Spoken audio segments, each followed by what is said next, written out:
navigation around the sun. You're here with me.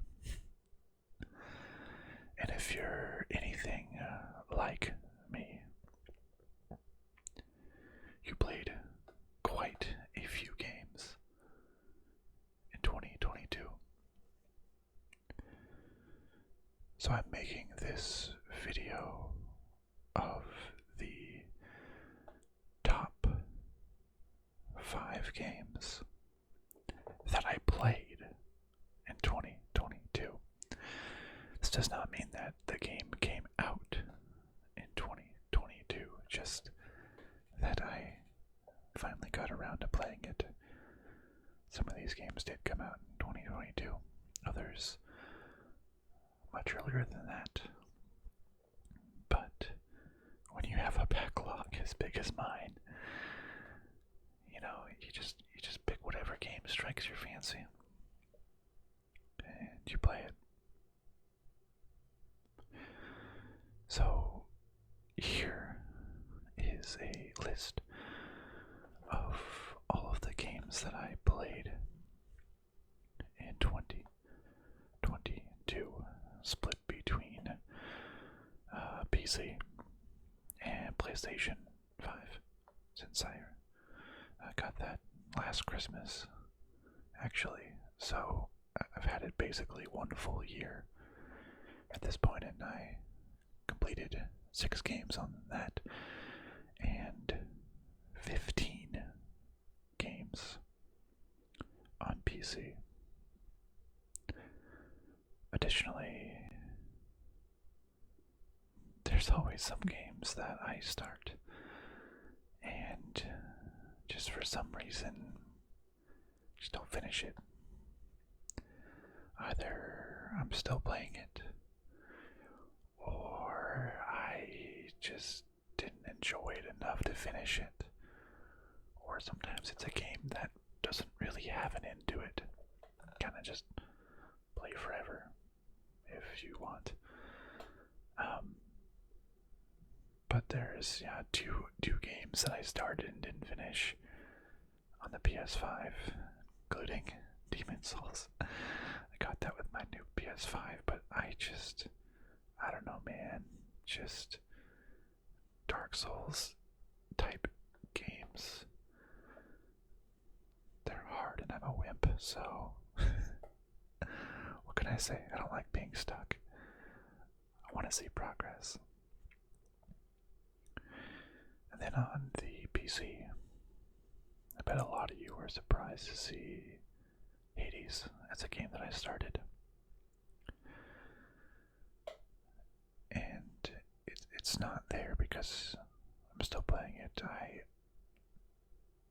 honestly, I didn't like it enough to continue. I know, that sounds terrible. I love the characters. The voice acting and the story was great. But the gameplay, I would get so far, I just want to get to the end and I die and have to do everything over again, start up at the same low levels again and work my way up and then die again and I don't advance. I'm just like, I just want to see the story, man. I'm not a huge fan of big roguelikes. I don't know. It just, I want to see the story. Maybe if it was more like random levels, but having to play like the first level over and over again, beat the same boss. I don't know. Vampire Survivors. I guess that's a roguelike, but that was really fun. Probably because in 30 minutes you can just get so far, get a little run, full complete run to it. Explosions, big things, a lot of fun. And a couple other games that I just couldn't finish for whatever reason. Just, wasn't really interesting to me. I'm still kind of playing through the PGA Tour 2022 game. It's kind of I never never really was into golf, but it's kind of a very relaxing game to play while I'm like watching something else or listening to something else. I don't know. It's fun, but there you go. These are all the games, and it's kind of crazy. I don't know if I feel like this is a lot of games that I played or not as much as I thought. Well, in comparison to my like 1,500 game backlog, beating like 21 games is not efficient enough to get through my games. But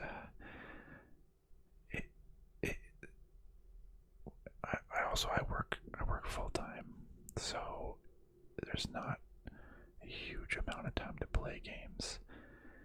And you have something like some of the open world games. Think of like Ghost of Tsushima, Horizon Zero Dawn, Far Cry 5. Those take up like multiple months or like a month on their own. Just with, I'm kind of a completionist too. I want to unlock every achievement. Every PlayStation game, I try to platinum it if it's feasible. If it's like some prohibitively hard, then I don't. But I think I platinum Horizon, Ghost of Tsushima, maybe not Death Stranding. That might have been a hard one. The Spider-Mans. But yeah, it takes up a lot of time for these 100-hour plus games. You'll see that kind of interspersed with the 100+ hour games are a lot of indie games, especially a bunch that I found on Xbox Game Pass, which turned out to be a great boon for indie game discovery. And often I preferred the 5 to 10 hour indie game over the 100-hour games, just because it seemed like it would drag on the large games. So an indie game was very unique. But that being said, let's get into my top 5 games that I played. It's important that I played in 2022. Now, with the first honorable mention, of which there are a couple, I couldn't just narrow it down to 5. There was a couple more that I think just were worthy of at least being talked about. But the first honorable mention is The Forgotten City. The Forgotten City is a narrative-driven time loop adventure in ancient Rome. Discover the ruins of an ancient underground city.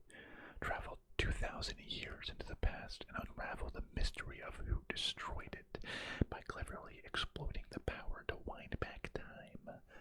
The fate of the city is in your hands. I really enjoy time loop games. I don't know, something about time loops are just so fun to me. I believe this game started off as a Skyrim mod. I believe that's correct. At least some Bethesda game mod. And it's really, really interesting. You go into a ancient Roman city where if any sin is committed, the city gets destroyed. And the time loop starts over. So you have to go through and talk to the people of this city, try to figure out who is committing the sin that causes this to the city to end, and try to stop them. And a lot of just fun mechanic, very good dialogue, very interesting story. Gameplay is really cool. As you're going through, you're figuring out all of these there's lots of interconnected stories going on. Something that you might do, if you attack someone, then you're committing a sin and the world ends. So you can also cause the end of the city. But you're trying to go through this, figure out what happened. Very good narrative.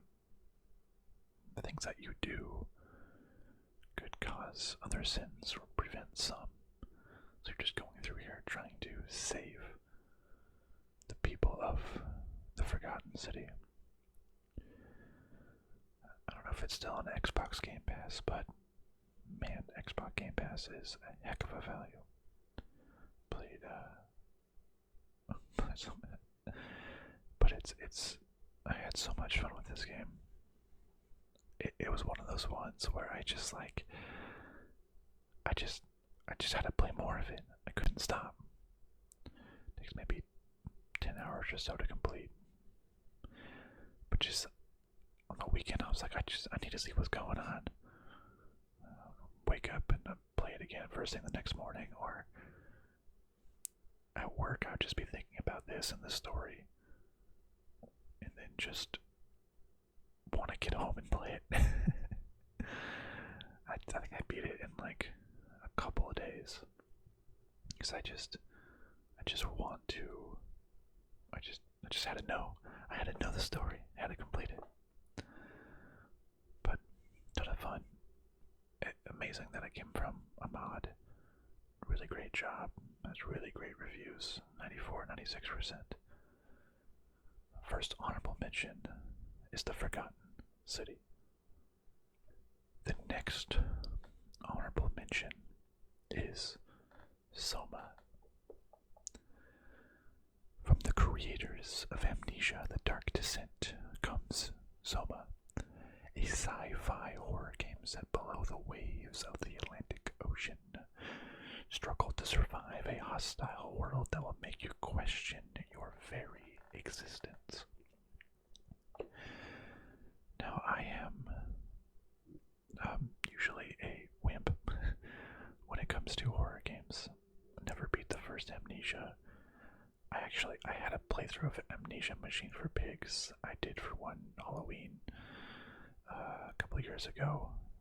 I don't know how well that turned out. It was maybe not the best game for ASMR, but Soma is more than that, and I'm very, very grateful that Soma has like an easy mode.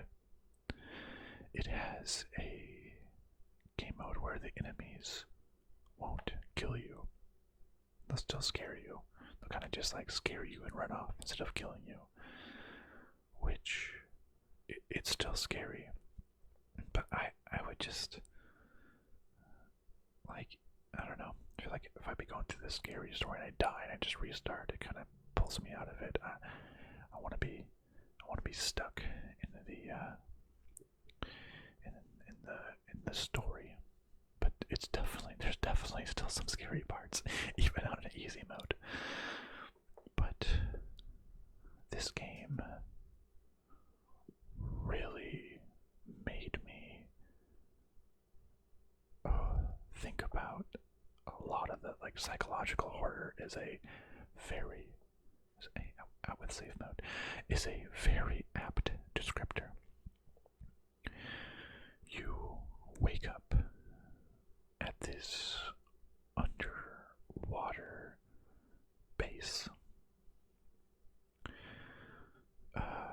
sometime in the future when an apocalypse has happened on Earth, on the upper world, and things are going bad on this base, and there are rogue AIs about.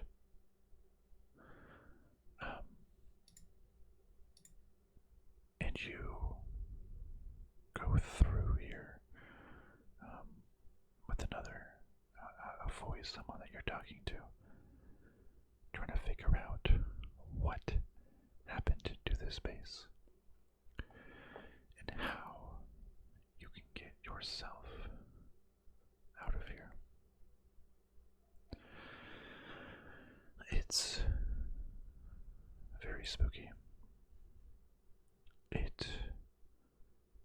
deals with the topics of artificial intelligence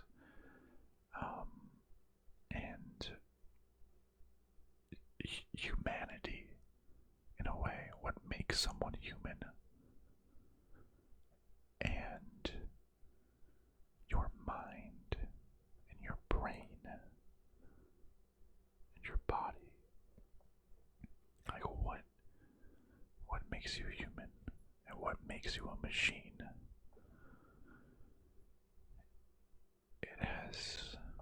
It's psychological horror, of course. It's a very dark game, both figuratively and literally.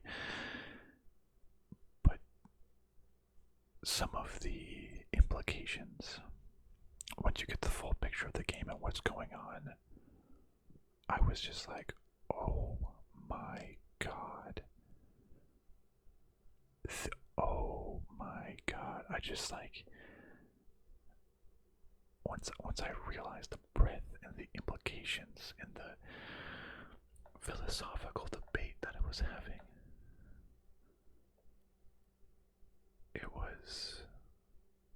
it just made me think of the implications.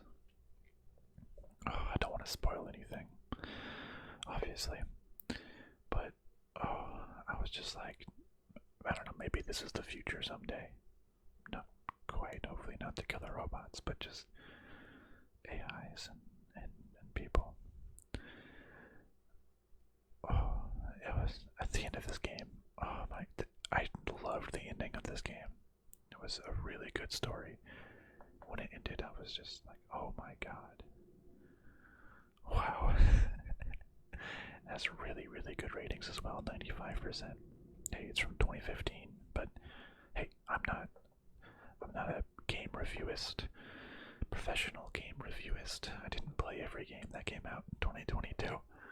I played the games that I wanted to, alright? So, I can play a game that's 7 years old and include it on my list. I think I played it around Halloween, just to get a little scared. But, if you don't, I think it's less scary than Amnesia. More story and psychological horror than jump scare horror, but there's definitely still some jump scares. I liked the easy mode, honestly, which may be a way to help you out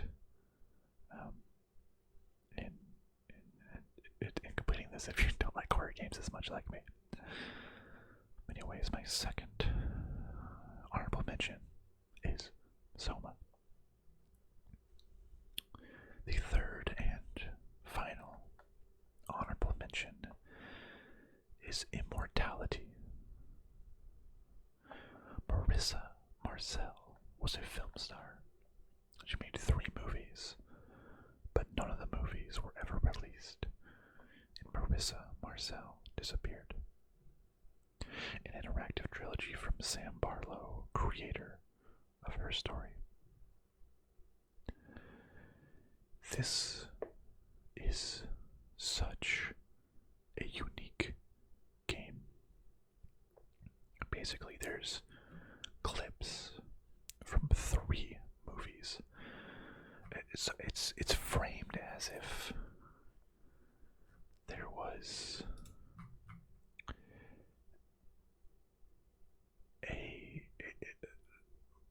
Marissa Marcel made these 3 movies.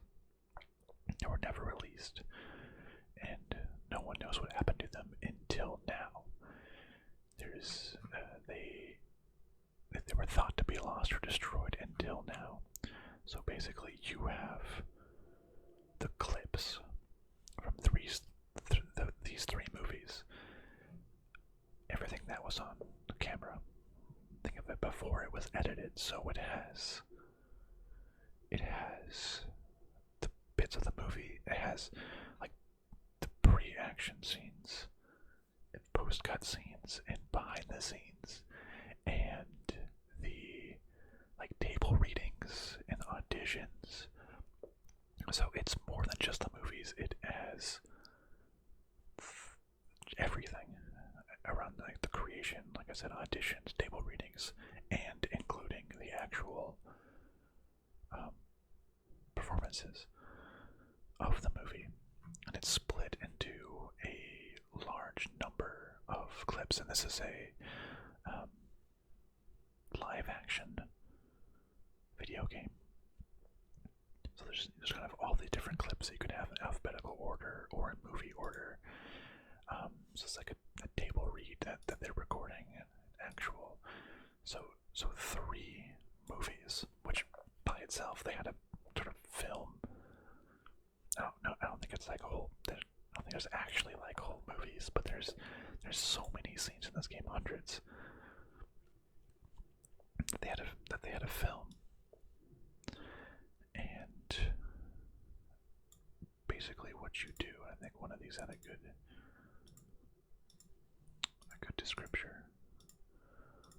was that basically as you go through the clips, you can pause it, you can scrub forward, you can scrub backward, rewind, and the way that you find new clips is by clicking on something in the scene. So you could click on a person, and it will go to another clip where that person appears.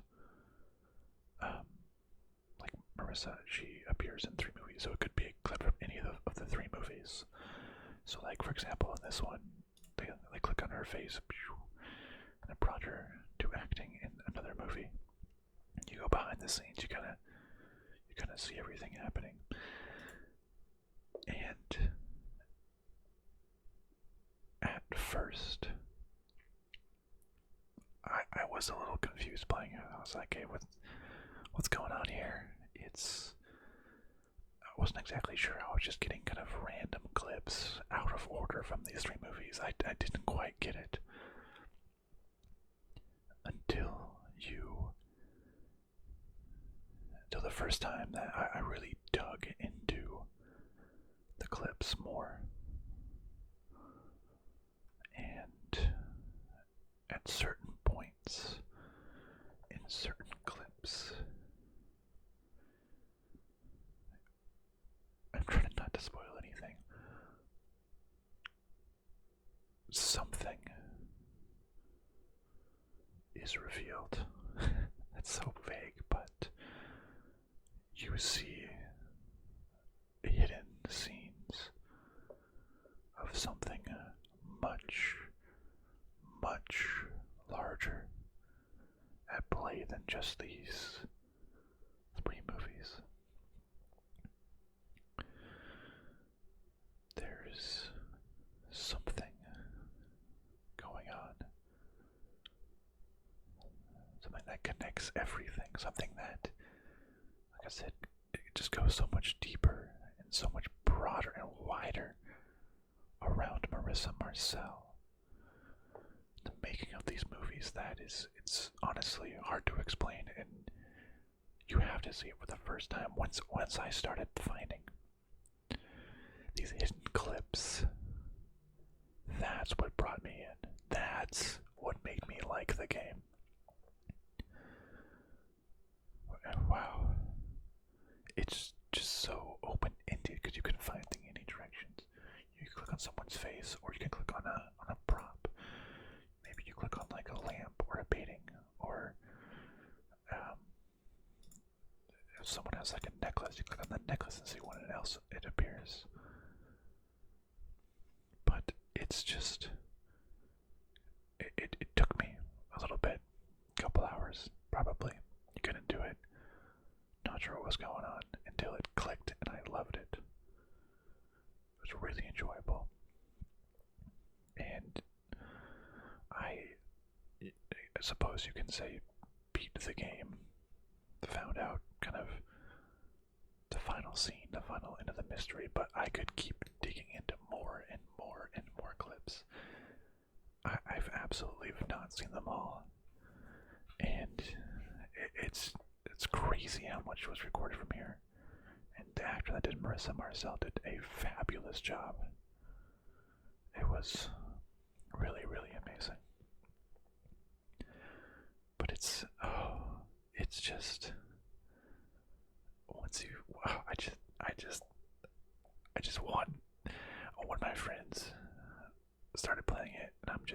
so excited to talk to them about it. And the first time that they kind of see what's going on and their reaction. There's so much more to this game than just kind of random clips. There's a huge backstory. It's very interesting, and these 3 movies in 3 very distinct styles are done so well. It's so well. But okay, let's actually move on now to my top 5 games of 2022. The number 5 game on my list is Inscription. Inscription is a inky black card-based odyssey that blends the deck-building roguelike, escape room-style puzzles, psychological horror into a blood-laced smoothie. Darker still are the secrets inscribed upon the cards. This game, gosh, when it first started, I was blown away. You play as someone who finds a hidden game called Inscription. You plug it into your computer and get playing. So it's kind of like a game within the game. And you start playing it, and then the game is kind of like a game within the game as well. You're trapped in this dark cabin with a very spooky individual who invites you to play a card game with him. Yeah, like this. You can only see his eyes in the darkness, and he wants to play a card game with you.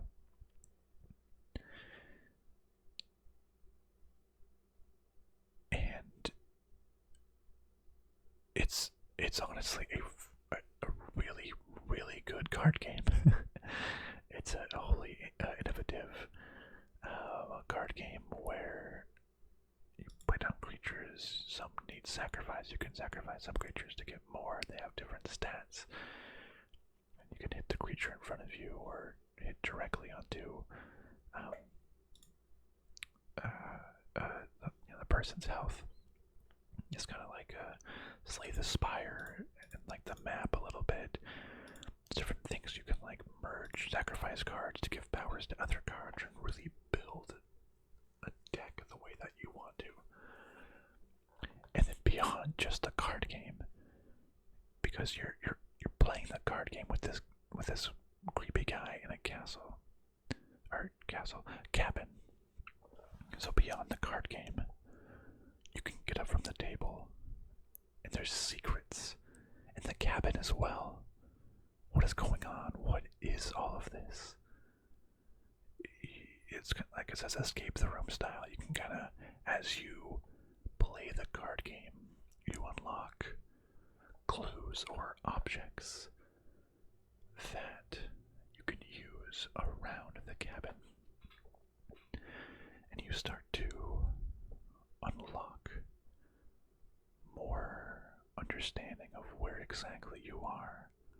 What is this cabin? Who is this person, thing across the table from you? And it's just so well done. I just liked playing the card game so much. Now, if you know Daniel Mullins, his games are always so meta that the game really, without spoiling anything, shifts. In the second half of the game, it turns into something a little bit different that I personally didn't really enjoy as much as the first half. This card game, pure perfection. So much fun strategy, seeing what happens. because this is a roguelike as well. But very clear sense of progression, doing these attacks, and when you die, you have to start over. But I definitely go into this game blind, without looking much more into it. But if the game was more like the first half, this would have been higher on my list. I felt like the second bit maybe dragged on a little bit, and it wasn't sort of the same fun gameplay that the first half did. Luckily, they released a game mode that is just basically the card game from the first half, and you can kind of just go through it at your leisure and build your decks and play it. And I played that after beating this game. I made a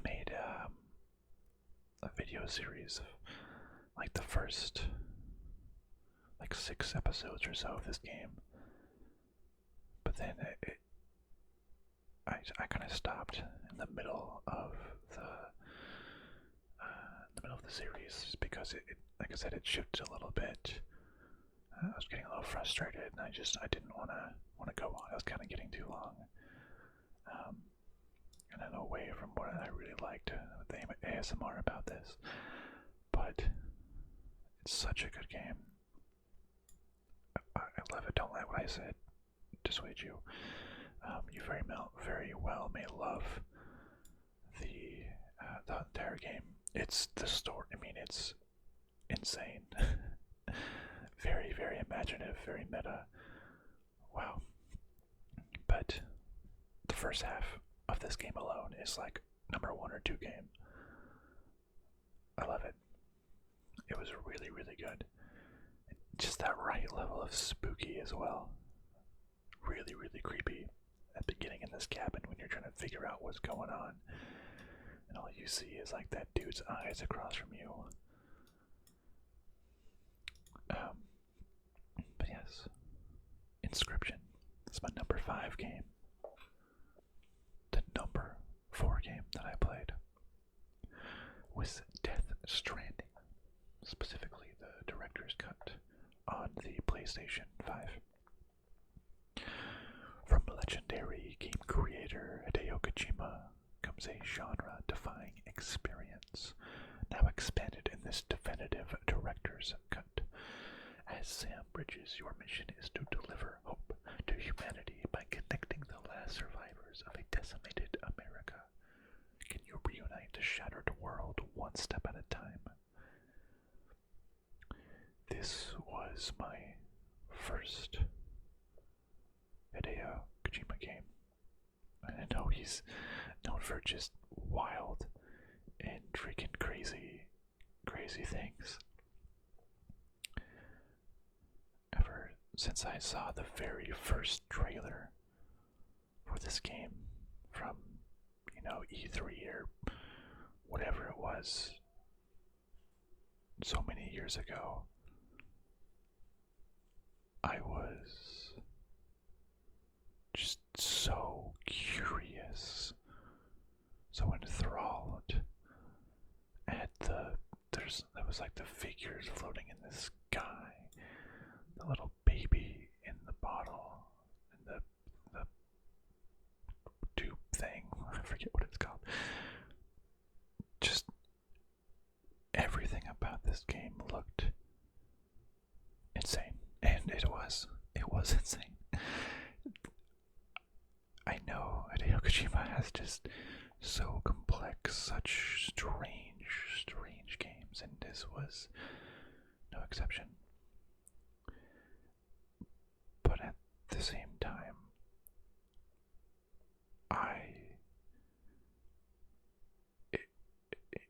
some people say that this game is boring. You're just sort of walking around delivering packages, and that's kind of what you do. You're delivering packages to people across America, and you travel on a much smaller scale of America, but from the east to the west coast, you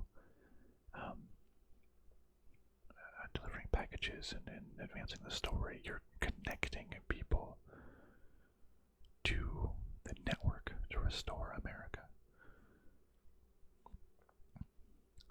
And the story is crazy, but some people aren't just. You're just walking, and that's true. Most of the game, or a lot of the game, is just walking. Later on, you get vehicles and cars and can build roads, and a lot of it's building structures as well.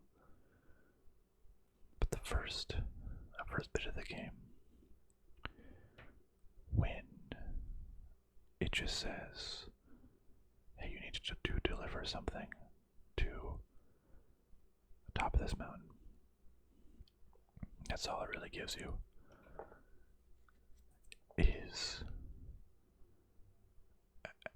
It's a feeling that I haven't had in a long time in video games. Usually there's quest markers, there's, this, you kind of just walk from one place to the other. Or in most games, you sprint, you fly, you drive. But, and I believe this game, I mean, it was made from like photorealistic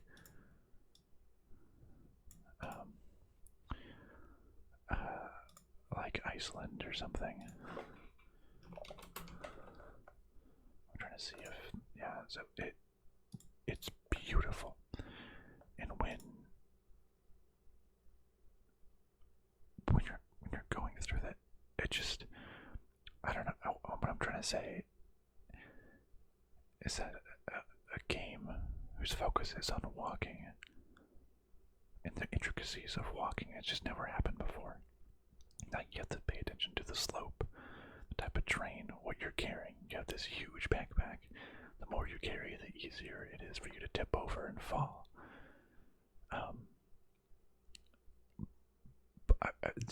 There's never been a game that focused on walking. And I remember walking. You can look at the map, look at the terrain, path it out. You want to go on the shorter but more dangerous terrain, maybe steeper, or take the longer one. You have to cross a river. How are you going to do that? And then just walking, just taking your time, walking. And I mean, just playing this on a PS5 on a big screen. And it's a PS5 controller. It was just so beautiful. Just gonna see the sights while you walk. It takes an hour to deliver a package, but you don't really mind, because the walking is the game. And it was just, I don't know. It was a very unique experience. The story is crazy, and yes, you have like a little baby that detects when there are these like ghost creatures about, and that can get pretty wild trying to avoid these ghost creatures and getting into battles while you're trying to deliver these packages. I wasn't a huge fan of like the fighting aspect, but I really liked building out the connections, the structures. And like another interesting concept is that you can build things to help other people, like a bridge to cross a river. And if another real player, in some certain servers, I don't know how it does it, but that bridge can appear in other players' games. And if they use it to cross, they can like your bridge.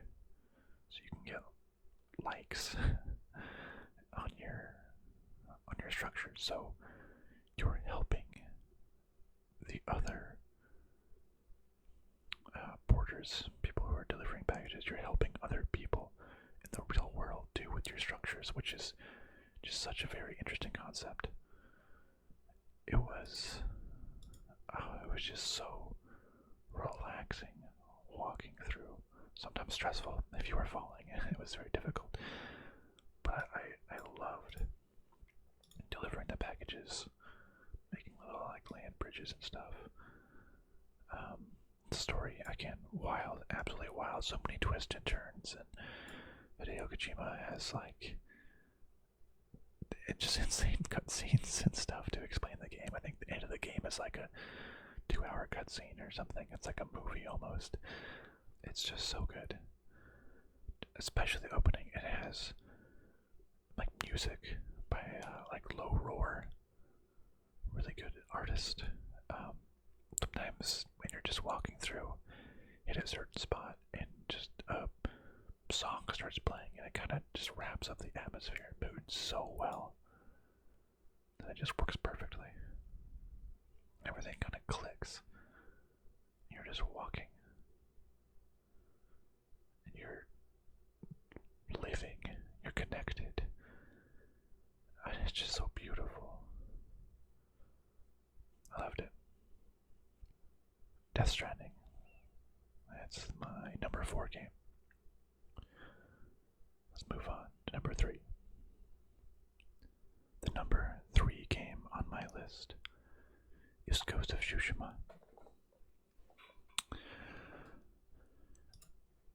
The year is 1274.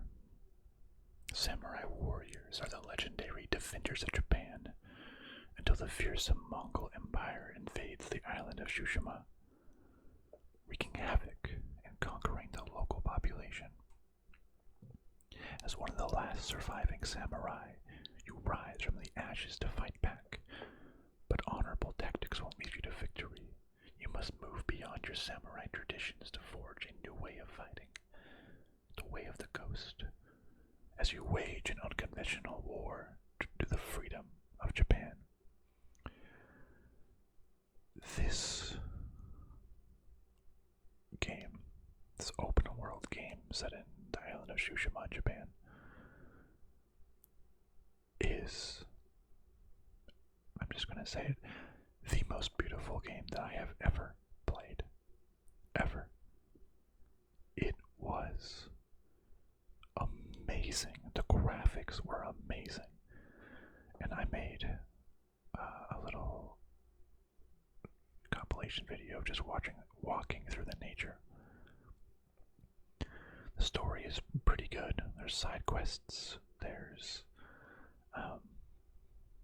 open world. There's it's like samurai duels 1-on-1. That's kind of in the style of Kurosawa.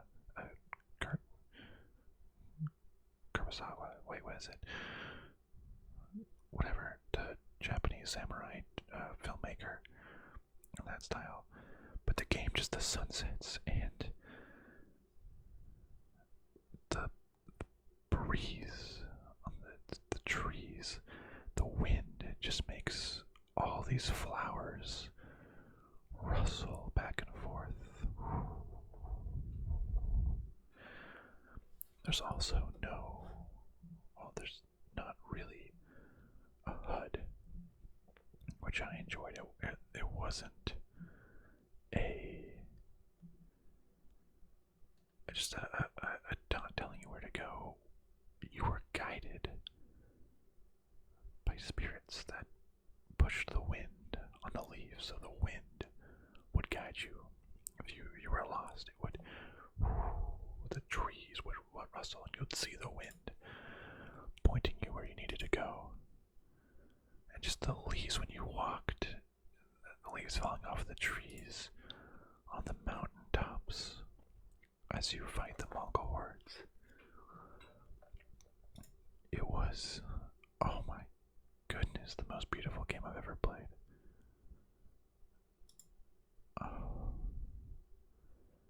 Just for that alone.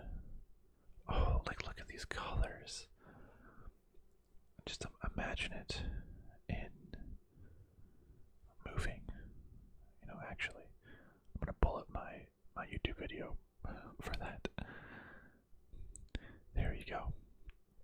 That's more like it, showing what it looks like. I just had to walk through it all. It's beautiful. The sunsets, the rain. There was haikus. You could just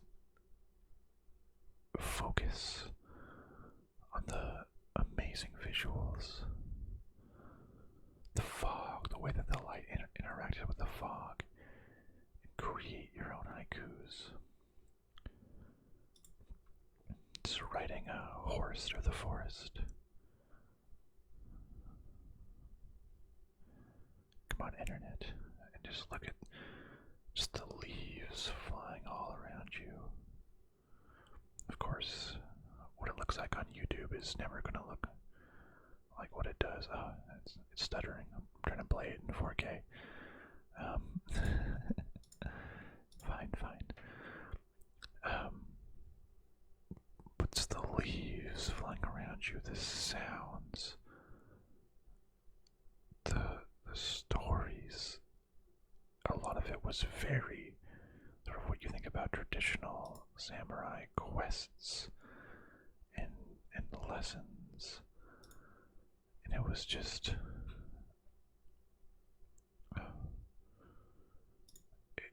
so beautiful to walk through. Oh, and my favorite part, I think, were the duels, because the duels were just so incredibly cinematic, so amazing to watch. Like I said, the story was pretty good. It was an open world story, good story about fighting back Mongol invaders, having to change from traditional to a new style of fighting that goes against what you were taught and what your ancestors may have wanted, but what might be needed to fight the Mongols. The inner struggle. And just blades of grass all sort of moving around, everything just fluttered in the wind. It was just so beautiful. Every piece of scenery. Different shrines you could pray at, follow foxes to shrines, you can play music. Oh, so beautiful. That's just why Ghost of Tsushima is number 3 on my list, because it was, I was in awe. Every new location, everywhere I went, I was just, whoa, look how beautiful this is, whoa. It was amazing. The number 2 game on my list may really, really surprise some people, and is one probably a lot of people haven't heard as much about. It's a game called Not For Broadcast. The national nightly news is live, and you're the brains behind the scenes. Beep the swears, keep the cameras on the celebs, and keep the audience hooked in this darkly comedic game of televised chaos. This is another live-action game, for the most part. Must be the year of the live-action resurgence. But I really, really enjoyed this game. You are a,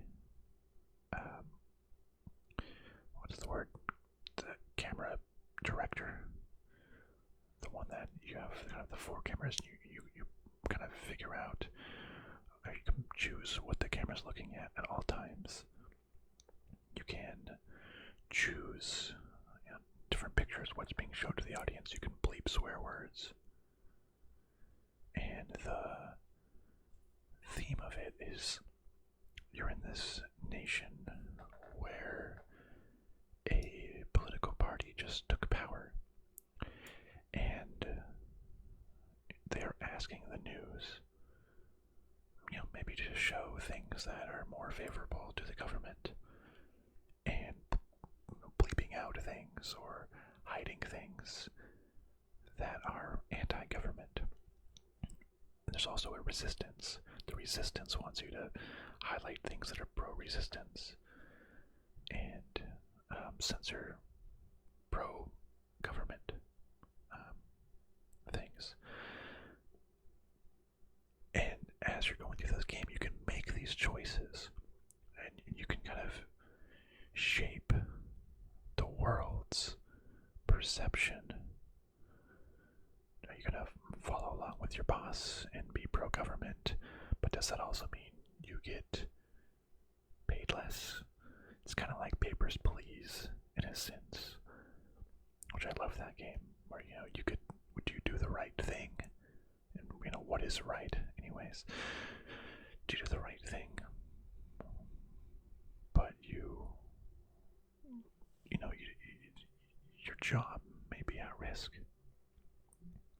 Even beyond your job, it has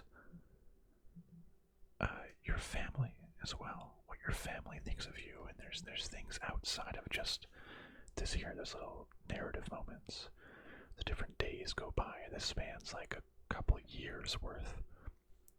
It's maybe like 12 different, like an hour, probably an hour-long session.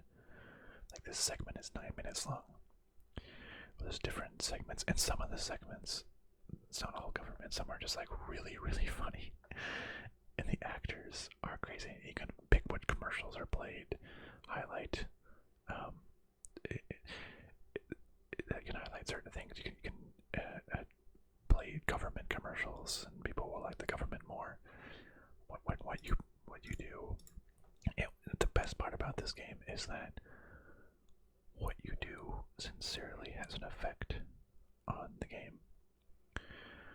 Do you show people in like a good light, a sad light? Do you clap at them? Do you boo at them? Do you censor things out or not? And who you choose to support, government, rebels, somewhere in between, absolutely affects the story to a pretty wide degree on the ending. It was there. I rarely play a game multiple times, and I played through this game a second time just to see what the other side was like. I did all pro-government at first, which was pretty funny, and then I did pro-rebellion,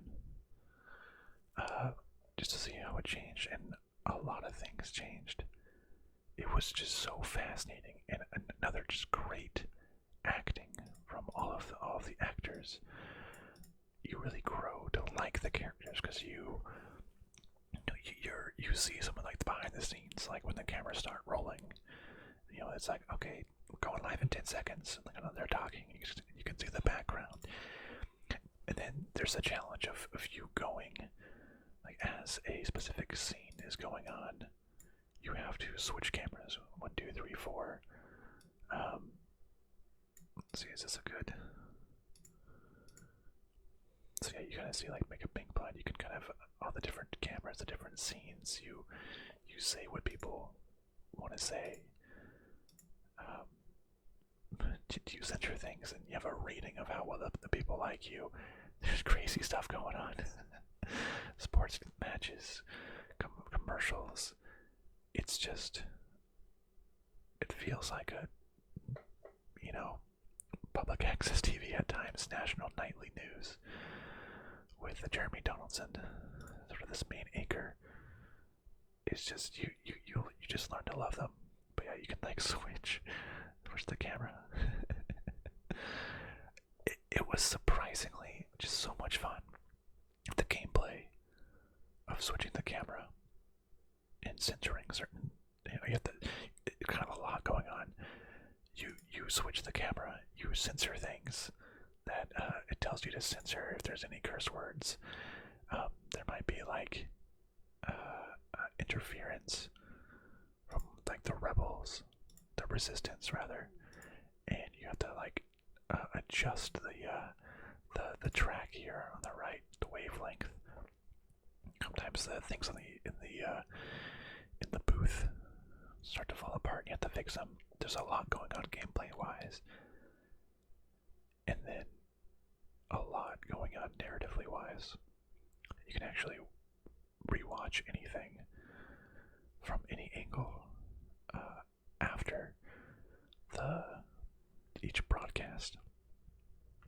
So I would like go in and would watch the commercials that I didn't see, or I would listen to the backgrounds of things that I may have missed. But it was really, really interesting. I didn't think I would like it as much as I did, but the choices really, really matter. Like I said, I I rarely play a game a second time, but I played through this whole game again just so I could see what my actions were like if I did it differently. And yeah, like I said, you get to love the actors, you love everything that's going on. It's so much fun to watch and see how your actions influence the world. There's genuinely some very, very funny performances. But surprisingly, my number 2 game of the year is not for broadcast. And my number 1 game of 2022 is Citizen Sleeper. Role-playing in the ruins of interplanetary capitalism, live the life of an escaped worker washed up on a lawless station at the edge of an interstellar society. Inspired by the flexibility and freedom of DDRPGs, explore the station, choose your friends, escape your past, and change your future. It's a game that actually did come out in 2022, so it all works out. I loved this game. Maybe it's a combination of what I love most. I love the space setting. I love it's pretty text heavy. Not a visual novel because there's choices and gameplay, but a lot of text. And it's a really interesting dice-based system where every day, here's a good example, every day you have different dice rolls displayed on the top here that I'm highlighting, 1 through 6, and you have different actions that you can do around the system. And like a 6 is like a guaranteed success. 1 and 2 is like a very, very low probability of succeeding. 4 is middling. So, and the different tasks have different levels of riskiness or how difficult they are. So it might need a higher roll or a better chance to succeed. So it's like, how do you allocate the dice of the day to the actions? But I guess going back, you play basically in the far future. You, some time ago, gave up your consciousness or give up your body and put your consciousness into a robot called a sleeper, because your body is sleeping somewhere. And you escaped with your new body to the system. But your body's breaking. It's falling apart. You have to eat, and you have to maintain yourself. So, and you have to have money, do all these things. So it starts off, you take little odd jobs on this ship. You meet people, and that's, you have some sort of skills or something, and it helps your condition, or it gives you better access to certain skills, better dice rolls on certain things. So a little RPG element. But where this excels so much is the people and the stories. You'll come across individuals with meaningful backgrounds and meaningful stories that share with you, and the dialogue is so well written. And sometimes it just focuses on the little things. Talks about the starry sky that you see. It's not afraid to take it slow when it needs to be. Focus on the moments, the humane moments.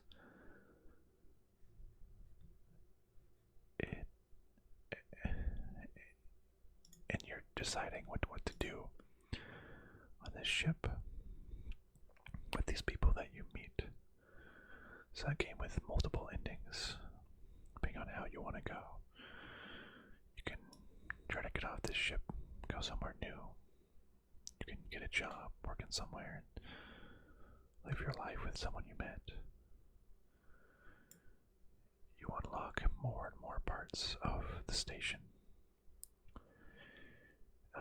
You aren't this escaped worker, so you're being chased by bounty hunters who want to recover you on behalf of the corporation that you escaped from. How do you best make money? How do you repair your broken down body? Do you buy food? Do you buy medicine? Scrap parts to keep you going? Hard labor gets you money, but it wears your body down. You can grow your own food. If you can buy it. But there's just so many stories. Like a life sim RPG. That's a good way to put it. It's a life sim. And just the choices and the dialogue. A great sci-fi story.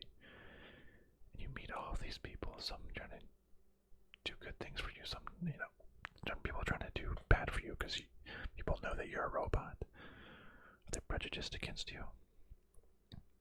Are they, yes, bundles of warmth? Real magic is found in the bundles of warmth in his characters.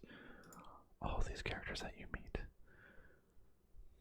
Spaceship repair characters, different people trying to help you out, your friends. A single father and his daughter. You can take care of his daughter while he's at work and just form a bond, relationship, stories to tell. It's so hard to explain how this affected me on... Wait, what is this? There's additional episodes. Oh my god, I gotta play this game again. What is this episode? I didn't play these. Oh my goodness, I need to play these. But, just the writing, it connected with me on an emotional level that other games just didn't hit. Not necessarily, not like when I was crying, but there was some emotion that games don't hit. Kind of like Death Stranding in a sense of it can focus on the little things. Like I said, it's just interactions felt genuine, felt human, felt real. The narrative, sometimes it's this is thy smile, or sometimes it's looking out the window and what you say can really affect how someone feels about you. Yeah, you can work in the grow beds, you can be a member of a commune to find more things. There's different drones, you can rewire them, you can repair the holes, you try to fix up a ship, you try to repay a debt. And then what will your final story be? Who do you want to? And there's just so many paths and a couple of end games. I feel like I'm not doing a good job at explaining what this game meant to me, but I just kept on playing it. I had to. It pulled at me in just a very, very strange way. I don't know. I don't know. It's like I'm sorry. The writing was so good.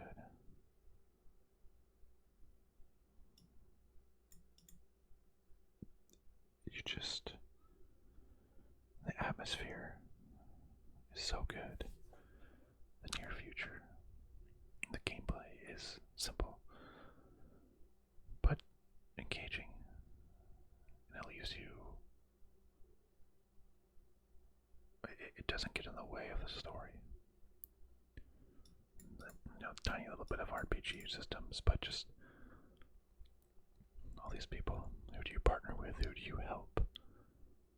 Anything I can do to help? Sorry to hear it. Build relationships with the very well-written characters on this interstellar station. Hear their stories. Talk to them. See how they help you.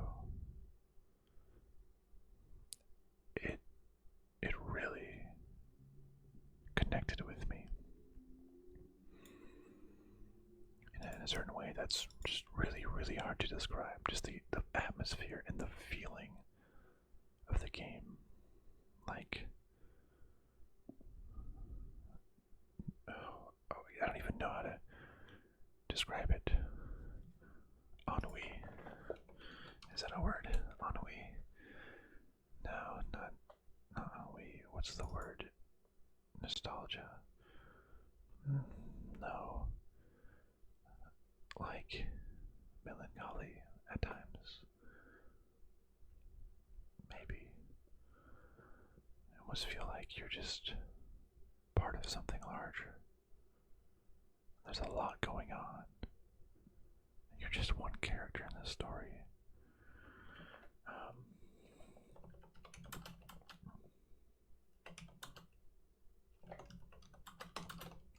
There's a specific word I'm trying to look for. Very empathetic. Very empathetic. Lots of empathy. Stoicness. And I don't know. So much going on in this game. You just have to play it for yourself. Great, great story. It's a visual novel, lots of reading. Reminds me as, very simplistic Disco Elysium. If you like Disco Elysium, you will probably like this game a lot. This is my game of the year.